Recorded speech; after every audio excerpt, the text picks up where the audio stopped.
1962 की हार के बाद हिंदुस्तान एक घायल शेर की तरह था। वो शेर जो बड़ी बुरी तरह से हारा, लेकिन उस हार से उसने सबक लिया और बब्बर शेर बन के उभरा 1967 में, जब दोबारा चाइना ने हिंदुस्तान पे हमला करने की कोशिश की और ये सोचा कि ये हिंदुस्तान 1967 का हिंदुस्तान नहीं, 1962 का ही हिंदुस्तान है, जिसको हम हरा सकते हैं, बुली कर सकते हैं। लेकिन ये बिल्कुल उल्टा हो गया, उल्टा पलटवार चाइना पे हो गया और हिंदुस्तान ने नाथुला पास और छोला पास पे हुए आक्रमण का बखूबी सामना किया और जीत भी हासिल की। Hello everyone, this is Saumya from Saumya sphere और आज हम डिस्कस करेंगे इसी 1967 के स्टैंड ऑफ के बारे में। तो हुआ ये था कि 1962 में हारने के बाद दोबारा 1967 में चाइना ने इंडिया के ऊपर छोटे-मोटे अटैक्स करे, जो एक था नाथुला पास पे और एक था छोला पास पे। वो अटैक्स क्यों किए गए थे? वो अटैक्स इसलिए किए गए थे क्योंकि उस समय जो हिमालयन किंगडम ऑफ सिक्किम था, वो इंडिया का पूरी तरह से पार्ट नहीं था और ये नाथुला पास और छोला पास दोनों ही सिक्किम के वो बॉर्डर के पार्ट्स थे जो चाइना के साथ शेयर करे जाते थे। अब हुआ ये, क्योंकि सिक्किम पूरी तरह से इंडिया का पार्ट नहीं था, लेकिन इंडिया उसका फाइनेंशियल एस्पेक्ट्स, उसकी फॉरेन पॉलिसीज और उसकी स्ट्रैटेजिक कम्युनिकेशन वगैरह मैनेज करता था, अलोंग विद उसका पूरा प्रोटेक्शन भी इंडिया ही करता था, उसको मिलिट्री पावर भी इंडिया देता था। लेकिन फिर भी वहां पे मोनार्की चलती थी, किंग का रूल चलता था। तो आधे से ज्यादा तो सिक्किम इंडिया का ही पार्ट था, पर कोई फॉर्मली डिक्लेयर नहीं किया गया था। अब चाइना ने बोला कि हम सिक्किम को इंडिया का पार्ट नहीं मानते हैं। हालांकि फाइनली 1975 में सिक्किम ने इंडिया को एकदम अपना पार्ट माना और इंडिया का पार्ट बनके वो हमारी 22nd स्टेट भी बनी, लेकिन तब भी चाइना ने उसे इंडिया का पार्ट मानने से मना किया। तो नाथुला पास और छोला पास पे जो अटैक्स हुए थे, वो एक तरह से सिक्किम को धीरे धीरे धीरे चाइना अपने अंदर लेना चाहता था। जैसा कि मैंने अपने पहले की वीडियोस में भी आपको जो है राइट पाम स्ट्रैटेजी के बारे में बताया है, आप हमारे दूसरे लिंक्स देख सकते हैं, हम नीचे लिंक वगैरह डाल देंगे। आप प्लीज उन लिंक्स को देखें और समझें कि ये क्या था राइट पाम स्ट्रैटेजी। इस स्ट्रैटेजी के अंतर्गत वो 5 स्टेट्स अलोंग विद सिक्किम, जो उन पांचों में से एक है, उसको अपना पार्ट मानता है। तो उसी स्ट्रैटेजी के अंतर्गत धीरे धीरे उसने नाथुला पास और छोला पास पर अटैक किया और बाद में उसे लग रहा था धीरे धीरे वो सिक्किम को पूरा ही अपने अंदर ले लेंगे, जैसे उसने तिब्बत को किया था। पर ऐसा हो नहीं पाया। 1967 में इंडिया ने उनका बखूबी सामना किया और उनको बहुत बुरी तरह से हराया। अगर आप चाहते हैं इसी तरह के डिस्कशंस हम और लेके आए तो please do subscribe our channel. अब हुआ ये कि 1962 में हार का सामना करने के बाद इंडिया बहुत सतर्क हो गया था। उसने अपनी जो एक रिस्ट्रिक्टिव और रिएक्टिव स्ट्रैटेजी थी चाइना के खिलाफ, उसको चेंज करके डिफेंसिव मोड में आना शुरू किया। इसके अंतर्गत इंडिया ने अपना जो नॉर्दर्न बॉर्डर्स जो हम शेयर करते हैं चाइना के साथ, वहां पे अपने सोल्जर्स का डिप्लॉयमेंट ऑलमोस्ट डबल कर दिया था 1967 तक। इसके अलावा इन जगहों पे जो बहुत ही रफ क्लाइमेट होता है, जो लिविंग कंडीशंस होती हैं, जो हार्श कंडीशंस होती है, वहां पे लड़ने के लिए, वहां पे चाइना का सामना करने के लिए कुछ स्पेशल ट्रेन्ड यूनिट्स बनाई गई। ये 7 स्पेशल माउंटेन ट्रेन्ड यूनिट्स थी या डिविजन्स थे। ये डिविजन्स सिर्फ और सिर्फ उन सोल्जर्स के लिए ही थे जिनको स्पेशल ट्रेनिंग दी गई थी इन क्लाइमेट कंडीशन में, इन हार्श सिनेरियोज में रहने की, काम करने की और चाइना के सोल्जर्स का सामना करने की। अभी जो सातों स्पेशलाइज्ड यूनिट्स थी या डिविजन्स थी, इनका जो प्लेसमेंट था, जो डिप्लॉयमेंट था, वो बिल्कुल लाइन ऑफ एक्चुअल कंट्रोल पे नहीं था, पर उससे थोड़ा सा पहले था। ऐसा इसलिए किया गया था ताकि हमको 24 घंटे जो है लॉजिस्टिक चैलेंजेस का सामना ना करना पड़े, हमें 24 घंटे उन हार्श क्लाइमेट्स का सामना ना करना पड़े। लेकिन हाँ, हम उन एलएसी से इतने भी दूर नहीं थे कि अगर चाइना आक्रमण करता है तो हम वहां समय पे ना पहुंच पाए। और ऐसी जगह पे हमें स्टेशन किया गया था जहाँ पे अच्छे से लॉजिस्टिक्स पहुंच सके, जहाँ पे जो है अच्छे से सोल्जर्स की ट्रेनिंग की जा सके और जैसे ही कुछ हो हलचल एलएसी में, फौरन के फौरन डिविजन्स जो है एलएसी पे पहुंच जाए। ये प्रिपेयर्डनेस दिखाता था इंडिया की कि किस तरह से वो परमानेंटली तैयार था चाइना का सामना करने के लिए, अगर चाइना कुछ भी हलचल करता है तो। इसके बाद हुआ ये कि ये कुछ डिविजन्स जो प्लेस की गई थी एलएसी से दूर, लेकिन एक ऐसी जगह थी जहां पे ये नहीं किया गया था। वो थी चंबी वैली। चंबे वैली वो जगह है, मतलब नाथुला पास और छोला पास वो जगहें हैं जहाँ पे कभी भी हमला हो सकता है, इसकी आशंका बहुत ज्यादा है। तो ये दोनों ऐसी जगह हैं जहाँ पे इंडिया के मिलिट्री फोर्सेस और चाइना के मिलिट्री फोर्सेस सिर्फ और सिर्फ 20 से 30 मीटर की दूरी पे स्थित हैं। दुनिया में इस तरह का प्लेसमेंट दो आर्मीज का आपको कहीं भी देखने को नहीं मिलेगा। सिर्फ 2 या 3 ही ऐसे एग्जांपल्स हैं जहां पे ये अद्भुत दृश्य देखने को मिलता है और नाथुला पास उनमें से एक है। ये पास इस तरह का है कि आप सामने ही जो है चाइना की आर्मी को बैठे काम करते देख सकते हैं और इसी तरह चाइना की आर्मी भी बिल्कुल सीधे ही नंगी आंखों से इंडियन आर्मी को भी देख सकती है, समझ सकती है कि क्या हो रहा है। ये प्लेसमेंट इस तरह का इसलिए है क्योंकि ये बहुत ज्यादा रिस्क प्रोन एरिया है, यहाँ पे कभी भी कोई भी हमला कर सकता है।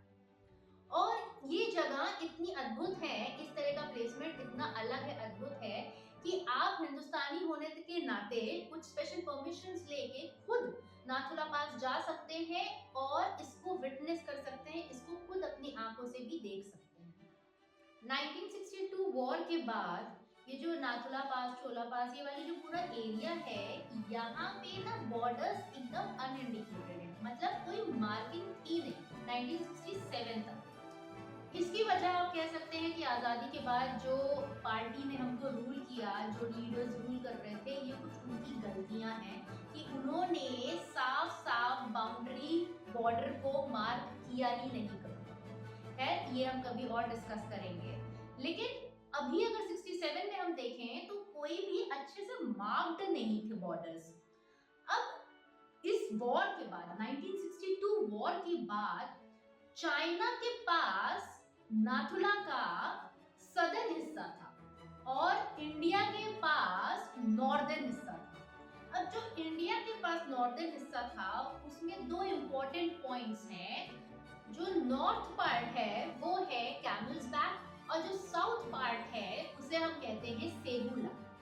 अब 1962 के बाद 63 ऑनवर्ड्स इस स्पेसिफिक एरिया में हमेशा ही कुछ ना कुछ छोटी मोटी झड़प चलती ही रहती थी। अब हुआ ये कि 16 सितंबर 1965 को चाइना ने इंडिया को अल्टीमेटम दे दिया कि नाथुला पास को खाली करो, वेकेट करो।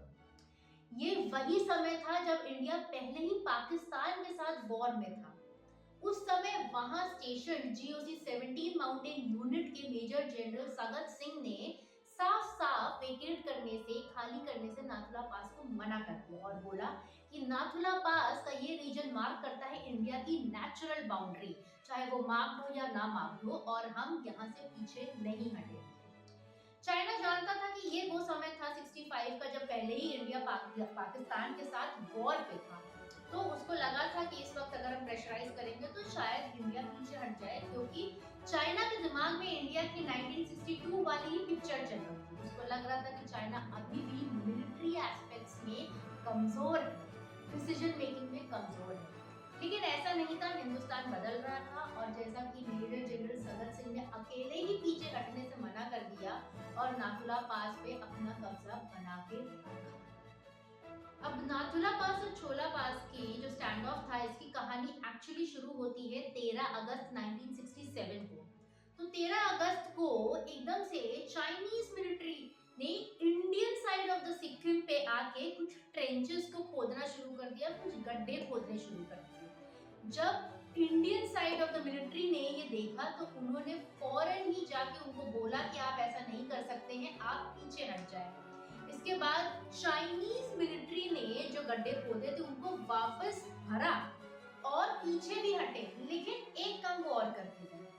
पहले ही उन्होंने वहां पे 21 स्पीकर्स लगाए थे, उसके बाद उसमें वो 8 स्पीकर और लगा के चले। अब ये लाउड स्पीकर्स का क्या फंडा है?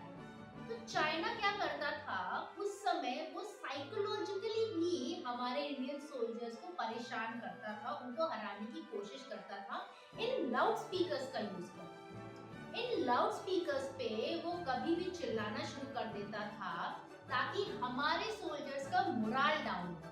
वो हमारे सोल्जर्स को लाउड स्पीकर्स के थ्रू 1962 की हार के बारे में बार बार बताता था। वो उनको मोरल डाउन करता था, उनका मोटिवेशन डाउन करने की पूरी कोशिश करता था। इसके बाद जब हमारे सोल्जर्स आराम कर रहे होते थे, सो रहे होते थे या कोई काम कर रहे होते थे, वो उनकी स्लीप साइकिल को डिस्टर्ब करने के लिए, वो उनके काम को रोकने के लिए इन स्पीकर्स का यूज करके बहुत आवाजें किया करता था। तो इस तरह से वो इन लाउड स्पीकर्स का यूज करके साइकोलॉजिकली भी हमारे सोल्जर्स पे हर रोज एक तरह से हमले करता था, उन्हें परेशान करता था। तो 13 सितंबर को गड्ढे खोदे गए, उनको ढका गया, 8 स्पीकर्स लगाए गए और 21 स्पीकर्स के अलावा और पीछे हटा गया।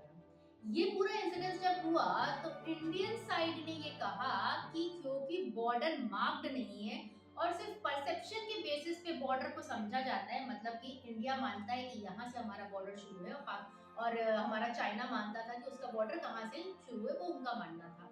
तो एक लाइन बनानी चाहिए जो इंडिकेट करे कि ये बॉर्डर है, ये उनका हिस्सा है, ये हमारा हिस्सा। इसके बाद 18 अगस्त 1967 को इंडियन साइड हमारी जो आर्मी थी उन्होंने बॉर्डर बनाना शुरू किया, वायर्स लगाने शुरू कर। जब चाइनीज ने ये देखा तो उन्होंने मना किया, लेकिन हमारे जो सोल्जर्स थे वो वायर्स लगा दिए। 2 दिन बाद चाइनीज ट्रूप्स वेपन्स लेके अपनी पोजीशन पे आके बैठ गए, फेस करते हुए उन सोल्जर्स को जो हमारे तरफ वायरिंग कर रहे थे। लेकिन उस समय उन्होंने कोई भी फायरिंग नहीं की, बस आर्म्स लेके, वेपन्स लेके पोजीशन पे आ गए। सिर्फ शायद हम कह सकते हैं कि वो हमें डराने के लिए या पीछे करने के लिए या शायद वायरिंग को रोकने के लिए उन्होंने ये स्टेप लिया था। लेकिन यहाँ पे देखने वाली बात ये है कि उन्होंने फायरिंग नहीं की थी। इसके बाद 7 सितंबर 1967 को दोबारा इंडियन मिलिट्री ने नॉर्दर्न साइड पे वायरिंग फिर से शुरू करी। अब इसको देख के जो वहां के लोकल चाइनीज कमांडर थे वो अपने कुछ ट्रूप्स के साथ फौरन आ गए जहां पे फायरिंग हो रही थी और सीरियस वार्निंग दी कि ये काम रोको, ये मार्किंग रोको, नहीं हम अटैक करेंगे। इंडियंस ने नहीं माना और दोनों के बीच में ही काफी झड़प हुई, जिसमें दोनों साइड के सोल्जर्स जो हैं वो इंजर्ड हुए। इस चीज को सेटल करने के लिए हमारी मिलिट्री की हायरार्की ने ये डिसीजन लिया कि अब हम सेंटर ऑफ द पाथ जो नाथुला से सेबुला तक जाता था वहां पे भी वायरिंग करेंगे। इस वायरिंग का काम फिर 11 सितंबर 1967 को शुरू करा गया। अगर यहाँ तक वीडियो पसंद आया हो तो please to subscribe our channel. तो जैसा कि डिसीजन लिया गया था वायरिंग करने का, वो वायरिंग सेंट्रल पार्ट में भी शुरू करी गई नाथुला से सेबुला तक। सुबह सुबह 11 सितंबर को 1967 जब चाइनीज ट्रूप्स ने ये देखा तो वहां के पॉलिटिकल जो कमांडर थे वो अपने कुछ सोल्जर्स के साथ जहां पे वायरिंग कर रही थी इंडियन फोर्सेस वहां पे आए और वहां के इंचार्ज वहां पे जो खड़े हुए थे लेफ्टिनेंट कर्नल राय सिंह उनको बोला कि ये वायरिंग का काम खत्म कीजिए और ये यहीं पे बॉर्डर की मार्किंग को रोकिए। इस पे हमारे आर्मी ट्रूप्स ने बोला कि हमें ऊपर से ऑर्डर्स मिले हैं और ये काम चलता रहेगा, बंद नहीं होगा। ये सुनने के बाद चाइनीज ट्रूप्स वापस अपने बंकर्स में चले गए और 2-3 मिनट बाद ही अपनी मशीन गन्स के साथ बाहर आए और उन्होंने हमारे सोल्जर्स के ऊपर, हमारे इंजीनियर्स और जवान्स के ऊपर ओपन फायर करना शुरू कर दिया। क्योंकि हमारे जवान्स जो है तैयार नहीं थे, कोई भी प्रोटेक्शन नहीं था उस वक्त, वो तो वहाँ वायरिंग का काम कर रहे थे, इस वजह से काफी इंजरीज और कैजुअलिटीज भी हुई। लेकिन हमारे ट्रूप भी पीछे गई अपने बंकर्स में। थोड़ी देर बाद चाइनीज पूरे पूरे गोला बारूद के साथ बाहर आए और उन्होंने हमारे ट्रूप्स के ऊपर हमला शुरू कर दिया। इसके बाद Indian side of the military ने भी उनके ऊपर, चाइनीज ट्रूप्स के ऊपर गोला बारूद से, मशीन गन से फुल ऑन फायरिंग शुरू करी, हमला करना शुरू किया और ये जो पूरा चला स्टैंड ऑफ, ये 5 दिन तक चला, जिसमें हरभजन सिंह, मेजर हरभजन सिंह, जिनका बहुत ज्यादा नाम हम सब ने ही सुना हुआ है, उन्होंने भी बहुत ही महत्वपूर्ण रोल निभाया था और चाइनीज को पीछे खदेड़ने में अपना बहुत इंपॉर्टेंट रोल प्ले किया था। मेजर हरभजन सिंह जो 18 राजपूत यूनिट के थे, इस युद्ध में ही, इस स्टैंड ऑफ में ही वो चाइनीज को पीछे ढकेलते ढकेलते शहीद हुए थे। मेजर हरभजन सिंह की कहानी हम सबने सुनी है और काफी मशहूर है और आज भी ये मान्यता है कि वो अभी भी वो नाथुला पास का चाइनीज बॉर्डर को गार्ड कर रहे हैं, प्रोटेक्ट कर रहे हैं, उनकी स्पिरिट अभी भी वहां है। इस पे इंडियन आर्मी का इतना ज्यादा विश्वास है कि आज की डेट में भी उन हरभजन सिंह की बकायदा छुट्टी असाइन की जाती है, उनका सामान पैक किया जाता है, उनके घर पे भेजा जाता है। छुट्टी खत्म होने के बाद उनका सामान जवान वापस लेके आते हैं, उनके कमरे में रखते हैं, उनका बेड बनाया जाता है और जब अगली सुबह रोज खोला जाता है उनका कमरा तो बेड बिखरा हुआ मिलता है। इसीलिए इंडियन आर्मी का ये मानना है कि हरभजन सिंह की आत्मा, उनकी स्पिरिट आज भी गार्ड कर रही है इस चाइनीज और इंडिया के बॉर्डर को, नाथुला पास। इसी मान्यता को मानते हुए थोड़ा ही पहले नाथुला पास के मेजर हरभजन सिंह के नाम का एक मंदिर भी बना हुआ है। आप टूरिस्ट की तरह या जब भी आप सिक्किम विजिट करें, नाथुला पास जाएं, तो आप इस मंदिर को खुद अपनी आंखों से जाके देख सकते हैं, वहां पे हरभजन सिंह के दर्शन कर सकते हैं। जब भी कोई आर्मी का ऑफिशियल आता है नाथुला पास में, तो नाथुला पास जाने के पहले वो इस मंदिर में आज भी दर्शन जरूर करते हैं मेजर हरभजन सिंह के। तो खैर, ये तो बात हो गई मेजर हरभजन सिंह की। अब आते हैं, ये जो स्टैंड ऑफ था 5 दिन चला, उसके बाद क्या हुआ। उसके बाद ये हुआ कि इंडियन मिलिट्री ने चाइनीज मिलिट्री को बिल्कुल पीछे खदेड़ दिया, उनकी बहुत ज्यादा कैजुअलिटीज हुई, बहुत सारे चाइनीज सोल्जर्स शहीद हुए। और ऐसा इसलिए हो पाया क्योंकि पहली बात, इंडिया अब पहले से ज्यादा मजबूत था, ज्यादा ताकतवर था, वो स्ट्रैटेजिकली आर्मी के लेवल पे बहुत ज्यादा तैयार था, बहुत मोटिवेटेड भी हम थे 1962 की हार के बाद। इसके अलावा एक और जो एडवांटेजेस पोजीशन हमारी थी वो था, हमने जो ऑक्यूपाई कर रखा था सेबू लाको और कैमल्स बैक को, वो थोड़े हाई एल्टीट्यूड्स पे थे। इसकी वजह से हम उन चाइनीज ट्रूप्स को पीछे खदेड़ने में सक्सेसफुल हुए। 15 सितंबर को फाइनली सीज फायर किया गया और चाइनीज आर्मी हार का सामना कर चुकी थी। 15 और 16 सितंबर को जो भी शहीद हुए सोल्जर्स थे इंडिया के और चाइना के, उनकी बॉडीज को, उनकी कॉर्प्स को एक्सचेंज किया गया। इसके बाद इंडिया और western part of the world ये मानता है कि चाइना ने गोला बारूद करना, गन फायर करना स्टार्ट किया था। मतलब ये जो स्टैंड ऑफ था ये चाइना ने इनिशिएट किया था, जैसे कि अभी हमने डिस्कस भी किया। लेकिन चाइना ये कहता है कि ये शुरू किया था इंडिया ने, इंडिया ने गोला बारूद करना शुरू किया था, इंडिया ने फायरिंग करनी शुरू की थी। अब जैसे कि चाइना की आदत है कि वो खुद ही जो है आगे बढ़ता है, दूसरे की टेरिटरी में घुसना शुरू करता है, तो अपनी आदत अनुसार इस बार भी फायरिंग उसी ने ही शुरू की होगी। लेकिन वो ये मानने को तैयार नहीं होता और खैर इससे कोई फर्क पड़ता भी नहीं है। 11 सितंबर से 15 सितंबर तक चले इस नाथुला पास के स्टैंड ऑफ में जो हिंदुस्तान को बहुत बड़ी जीत हासिल हुई थी, इसका श्रेय बहुत बड़ा जाता है लेफ्टिनेंट कर्नल राय सिंह को और मेजर हरभजन को। मेजर हरभजन सिंह इसमें शहीद हुए थे और लेफ्टिनेंट कर्नल राय सिंह को काफी इंजरीज हुई थी, उन्होंने बुलेट्स भी अपने सीने में ली थी, लेकिन वो इंजर्ड होने के बाद दोबारा खड़े हुए थे। इन वजहों से इन दोनों को ही इंडियन आर्मी ने महावीर चक्र से नवाजा। इसके बाद एक और स्टैंड ऑफ हुआ था 1 अक्टूबर 1967 को। अब ये स्टैंड ऑफ हुआ था छोला पास में। छोला पास नाथुला पास के ही नॉर्थ में करीब में ही है। अब हुआ ये कि 1 अक्टूबर को सुबह सुबह Chinese troops India side of the Sikkim में घुस आए और वहां पे हमारे स्टेशन इंडियन सोल्जर्स को क्वेश्चन करने लगे कि तुमने यहाँ पे कैसे ऑक्यूपेंसी ले रखी है। इसके बाद इंडियन सोल्जर्स ने उनके ऊपर हमला किया, उनको पीछे खदेड़ा। लेकिन चाइनीज ये बोलते हैं कि इंडियन सोल्जर्स उनकी टेरिटरी में घुसे थे और उनकी प्रेजेंस को क्वेश्चन किया था और उन्होंने, इंडियंस ने जो है उनके ऊपर गोला बारूद करा था, उनके ऊपर फायरिंग की थी। लेकिन ऐसा हुआ नहीं था क्योंकि हमारे एक मेजर जनरल शेरू थपलियाल ने ये कंफर्म किया कि इस पूरे स्टैंड ऑफ में इंडियन सोल्जर्स ने चाइनीज सोल्जर्स को करीब करीब 3 किलोमीटर तक पीछे ढकेला था। जैसा कि चाइना की झूठ बोलने की आदत है और जैसा कि उसकी घुसपैठ करने की भी आदत है, ये बहुत ही क्लियर है कि वही Sikkim side of the India में घुसा होगा और फायरिंग की होगी। खैर, इसका आउटकम तो ये हुआ ही कि फिर से चाइना को 1 अक्टूबर को दोबारा एक बहुत बड़ी हार का सामना करना पड़ा। चाइना ये मानता है कि नाथुला पास पे हुए स्टैंड ऑफ में चाइना के 32 सोल्जर्स शहीद हुए और इंडिया के 65 सोल्जर्स शहीद हुए। इसके बाद चाइना ये मानता है कि छोला पास पे इंडिया के 32 सोल्जर्स शहीद हुए और चाइना के अननोन नंबर्स ऑफ सोल्जर्स शहीद हुए।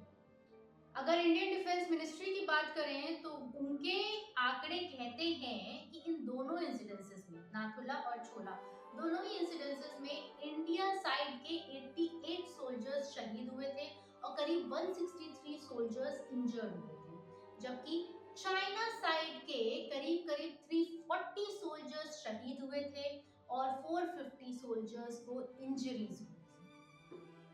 अब ये जो दोनों स्टैंड ऑफ्स हुए नाथुला पास पे और छोला पास पे, इन स्टैंड ऑफ्स को इनिशिएट चाइना ने किया।